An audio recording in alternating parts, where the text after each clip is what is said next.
After talking about the blood vessels, it's now time to talk about the blood components. Remember that at the beginning I told you that we have three components of the circulatory system. The circulatory system contains three components, three major components. The circulatory system, the CS, you can call it the CS. The circulatory system contains three major components. Component number 1, 2, and then 3. Component number 1, we have talked about the blood vessels, the heart, and now we want to talk about the last one, which is the blood components. Without one of these three, we don't have a blood circulatory system. We must have the three combined to have the circulatory system complete. That's why it is called a circulatory system, from the word circle. It cannot stop. If it stops, then maybe you don't have a life now. Now, blood components, what are they? These are simply substances that make up blood. Substances that make up blood are called blood components.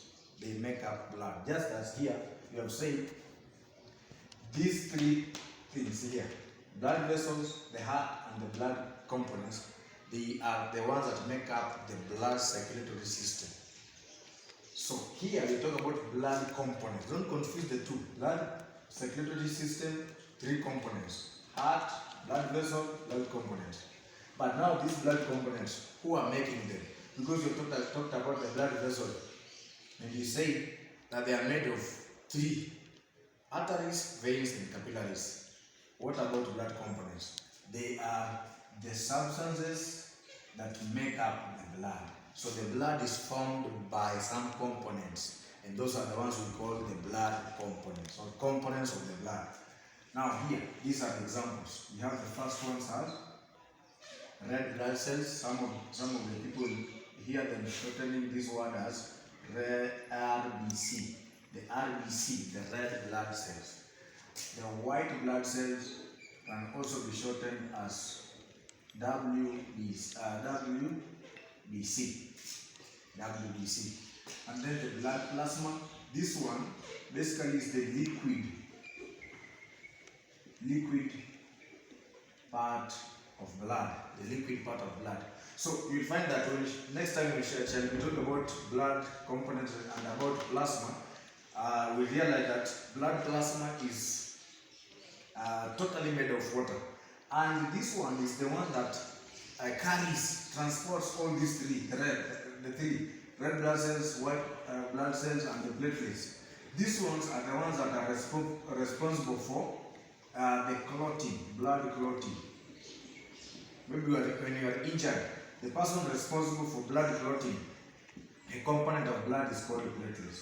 So today I just want us to talk about the first two, the red blood cells and the white blood cells. And then the next two, we shall talk about them in the next video, maybe when next we come back.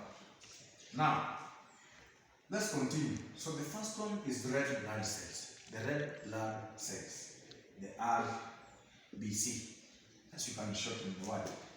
Now, some of the features are that they are biconcave or disc-shaped. They have no nucleus. When you're drawing them, if you have brought a diagram, maybe identify, then you find things like maybe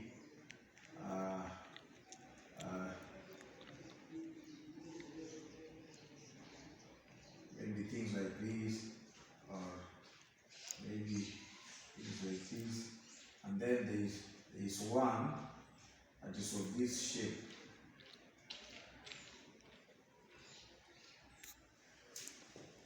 This shape, somehow you can tell it that these are disc shaped, this one.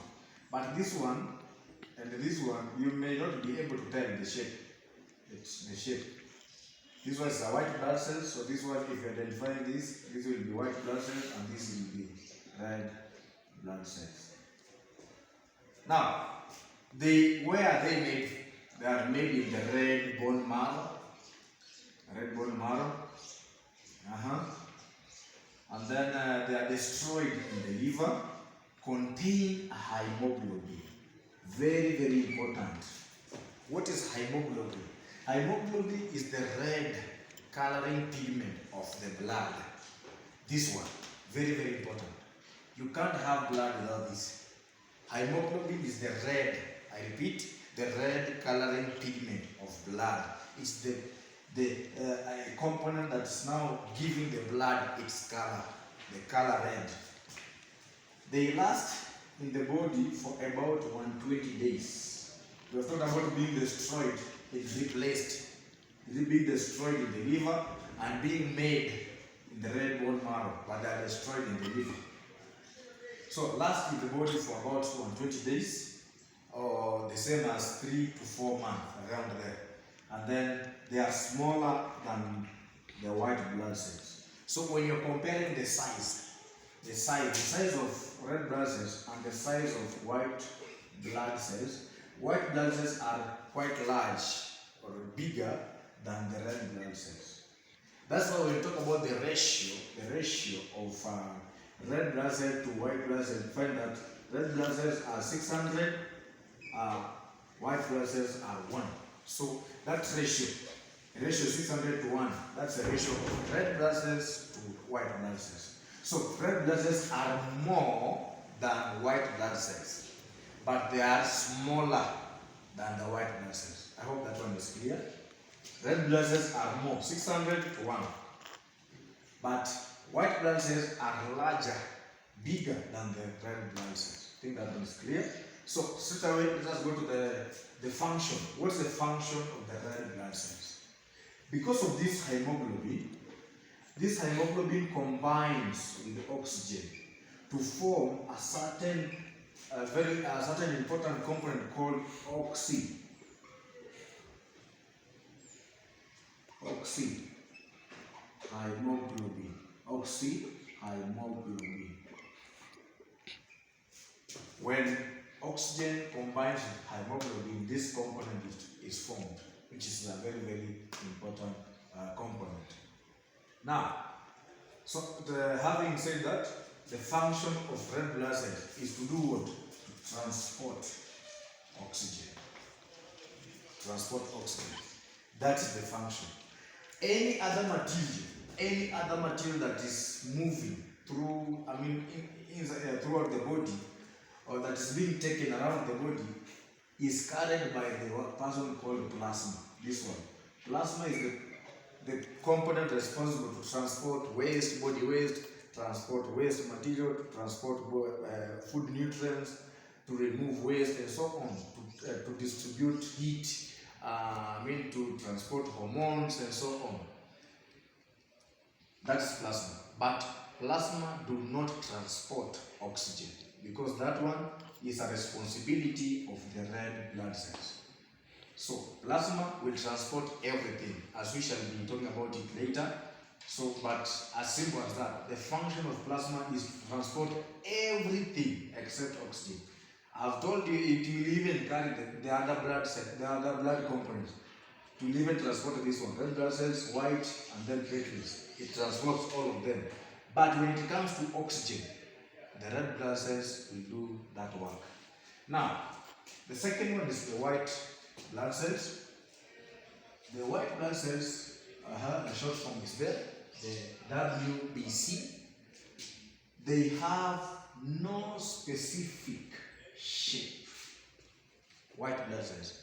These ones, the red blood cells, have a disc shape. You can tell the shape. But when you come back to white blood cells, they don't have specific shape. Because, one, they fight disease.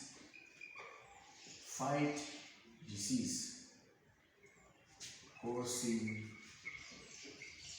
germs, like the bacteria.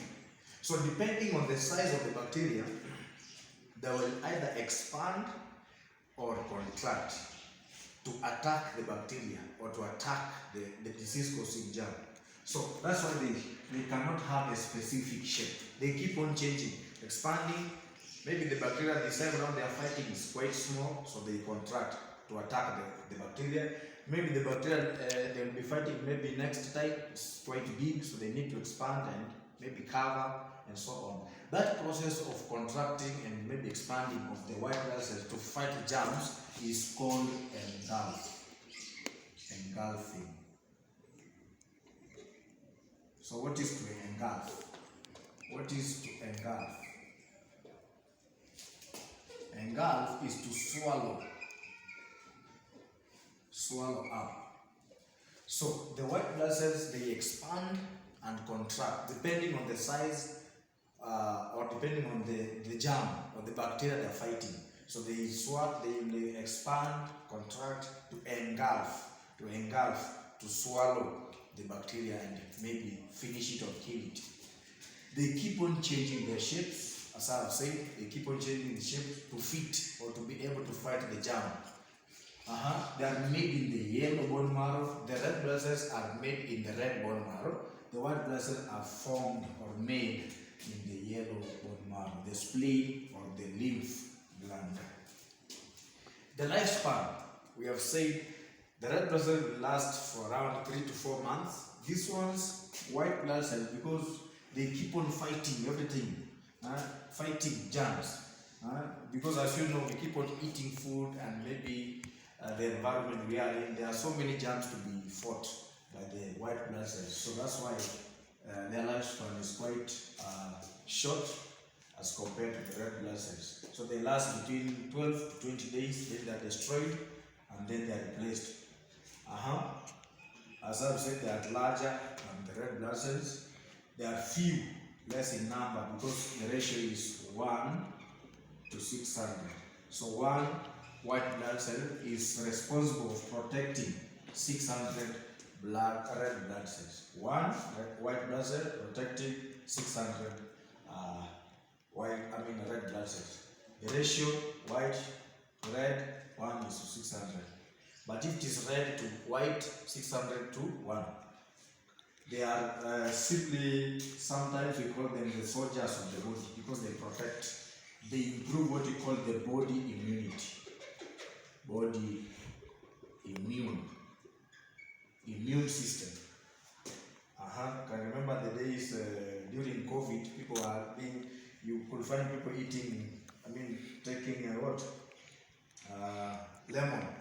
lemon fruits. The reason is to increase the level of the body immunity. So the people responsible for that, the blood component responsible for that is the white blood cell. Now, just maybe to finish with, as we are coming to close. So these are the two. So the next two, the remaining two platelets and the plasma, we shall talk about them in the next video. But just to finish this video today, maybe just a summary. White blood cells. These ones, when you're attacked by HIV virus will attack the white blood cells. So if you meet that question in your assessment or in your exam, the blood component that's attacked by the HIV virus is the white blood cells, because the HIV virus deals or destroys the immune system. And the component that is responsible for building up the immune system, improving the immune system of the body, is the white blood cells. That's the component that the HIV virus will fight so hard. And then there's another question, just to finish, that malaria parasite. The malaria parasite will attack the red blood cells. The red blood cells are attacked by the malaria parasite. The white blood cells are attacked by the HIV virus. That one, I hope that one is clear. Lastly, so many people think, or maybe so many students think that malaria is caused by mosquito. No, mosquito only spreads the disease. It's the only thing that a mosquito can do is to spread the disease. But malaria as a disease is caused by what we call the plasmodium.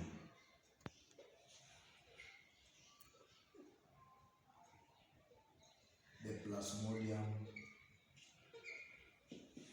parasite. The plasmodium parasite is the one that causes malaria, and then a female Anopheles mosquito will spread the disease. I hope that one is clear. So when next time we meet, and ensure you don't miss this because I'm combining it with the blood groups. Do you know your blood group? If you don't know, let's meet then when I'll be talking about the blood plasma and the platelets. And I think I've leaked the information to you by saying that it's the liquid part of blood, the plasma, and it transports everything except oxygen. The platelets are responsible for blood clotting. When you're injured, the blood clotting is taken care of by the platelets. So when we shall be talking about these two, I will also combine the same with the blood groups. I hope you know that we have blood groups, around 4 of them: blood group A, blood group AB, blood group B, and blood group O. And so we shall be talking about more of that in the next video. See you there.